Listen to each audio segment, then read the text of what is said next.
So this Christmas, you want a tablet. But which one do you pick? Well, the Google Nexus line has your back with 7 and 10-inch tablets, great performance, and updated software. But which one do you pick?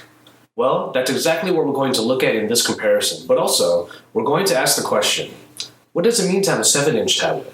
What does it mean to have a 10-inch tablet? Which one's more practical? Hey, this is Joshua Vergara from Android Authority. What's going on, everybody? And this is the Asus Nexus 7 versus the Samsung Nexus 10. Let's jump right in with the one that came first, the Nexus 7. Created by Asus, the 7 is obviously right between a smartphone and a full-sized tablet. As such, its form factor is supposed to be used by two hands but fits comfortably in just one. The screen on the front is surrounded by a black border, the top of which has the front-facing camera. The power and volume buttons are found on the same side, while the headphone jack is near the charging port on the bottom. The back of the Nexus 7 has a perforated design and was the first to sport the Nexus designation proudly, below which is the Asus branding and a speaker slit. Asus made a very balanced, smaller tablet without compromise, as this tablet is easy to handle and easy on the eyes. With the right cover, it blends in very well with books and planners. The larger Nexus 10 was Google's way of storming into the tablet market. With great specs and a killer screen, it has become one of the devices to beat.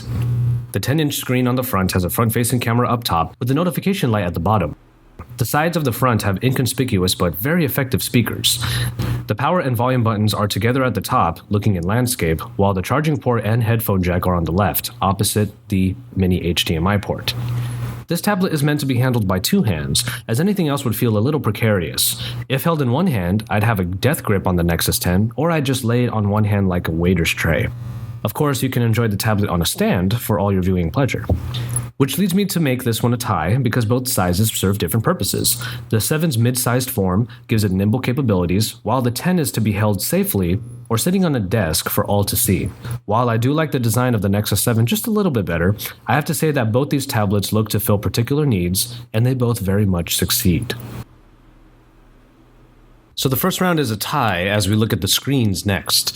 The true IPS display of the Nexus 7 brings in a resolution of 1280 by 800. While this is mostly standard, the screen also has a rather low pixel density at just 216 ppi. While a general user of the Nexus 7 will probably have no qualms with the screen and its ability to show movies and text quite well, the keen eye will see that sharpness isn't very perfect and that colors can use a little bit more vibrancy. Now, to be fair, this criticism comes primarily because of the Nexus 10's incredible 10-inch screen. It's hard not to criticize other devices when you see this RGB real stripe PLS screen capable of an amazing 2560 by 1600 resolution. With 300 ppi, the Nexus 10 screen is not just brighter, colors are more vibrant, the sharpness, especially with text, is also just a sight to behold. In just the couple weeks I've had this tablet, I found myself watching content more and more on it than anywhere else. Mind you, all content is still enjoyable on the Nexus 7, and like I said, you might not be as nitpicky, but the Nexus 10 does spoil you a little bit. The 7 is capable of showing the same things the 10 is, but the Nexus 10 just does it all better. But a 10-inch tablet with such a high resolution needs some incredible power under the hood, and that is exactly what you get with the Nexus 10. Imagine, if you will, that the Nexus 7 is a high-end road car, which then makes the Nexus 10 the supercar that you can take onto the track and just destroy it. Even if benchmark tests didn't always seem to show the Nexus 10 blowing away all of the competition, there's still a level of optimization within this package that you just have to experience to believe. This tablet absolutely flies with its 1.7 GHz A15 processor, and that brings one of the most smoothest and fastest experiences on a device I have ever had. Gaming is great on both of these tablets. The Tegra 3 of the Nexus 7 is the processor package that spawned a slew of games made for its capabilities, so the 7-inch tablet is definitely able to hold its own in 2D and 3D gaming. The speed found in the Nexus 10, however, translates beautifully into the quad-core Mali T604 graphics processor. The amazing screen further adds to the gaming experience too. Now, my battery test with the Nexus 10 before was a little bit too crazy, I'll admit. However, after spending some time with the tablet, I can definitely say that it is able to go for days of normal usage without any problems. Say I use it for a few hours one day, let it sit until the next day, it starts right where it left off. The Nexus 7, however, with its smaller screen and lesser but still great specifications, is able to go for more days. So, with incredible screen comes incredible power. The Nexus 10 definitely takes it there, but all of that awesome has to come with that price. Ultimately, the mileage of the supercar just isn't quite as great as that of the road car. The hardware of the Nexus 7 is simplistic at best. What you see is ultimately what you get, as there is no rear camera and the front-facing camera is best for just hangouts and maybe the occasional self-portrait. However, aside from the usual GPS, Bluetooth, and NFC offerings found in the 7, the 32GB version of the tablet was recently given 3G and HSPA Plus capabilities. On AT&T's network, you can connect to the internet from pretty much anywhere with adequate speeds that add further portability. But a premium package in the Nexus 10 brings a lot more to the table. Easily found on the back is the rear camera that does take some decent photos, even if using a tablet for pictures isn't always practical. The notification light below the screen is a nice touch, and the mini HDMI port on the right side allows for viewing on a television. Aside from GPS, NFC, and Bluetooth, Miracast is also available, but I don't have a TV with this wireless display capability. The great part of the Nexus 10 is the sound. Samsung should get a lot of credit for putting 2 speakers on the front of the tablet that bring a much louder and richer sound than most, if not all, of the competition.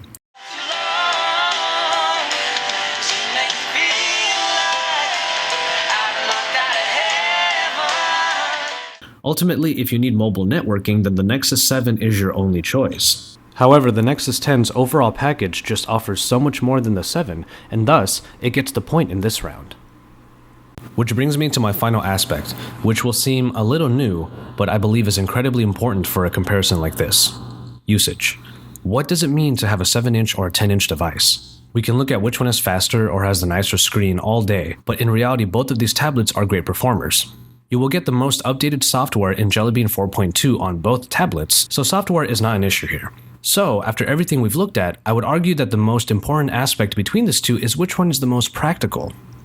The Nexus 10 is definitely the more powerful of these two, and is thus an absolute joy to use. However, I found that I could only enjoy it in particular situations, at a desk, like in a cafe, or on a stand, in both hands, or anywhere that I could set it down to view something and just let it go. And that's a little bit limiting, to be honest. Months ago when I bought my Nexus 7, I chose it because it was the most nimble device and was able to be used in just about any situation I could throw at it. If I wanted to watch, read, or view anything, the 7-inch screen still did the job pretty well. But it was in the on-the-go, quick, spontaneous situations that I knew the Nexus 7 would be better. I could carry it like a book with me anywhere, rather than have a bag, so that I could hold the Nexus 10 for wherever I went. And if I wanted to change a calendar entry, jot down a note, or draft a quick write-up, the Nexus 7 was always at the ready for getting those things done. And ultimately, these are the questions you have to ask yourself. What is it you really want from the tablet you're going to get? Do you want a media powerhouse capable of being your video and picture viewer in spectacular fashion? Or do you want an ultra-portable, nimble, easy-to-use in spurts device that you can essentially take anywhere with you? In a direct comparison, the Nexus 10 is better and greater.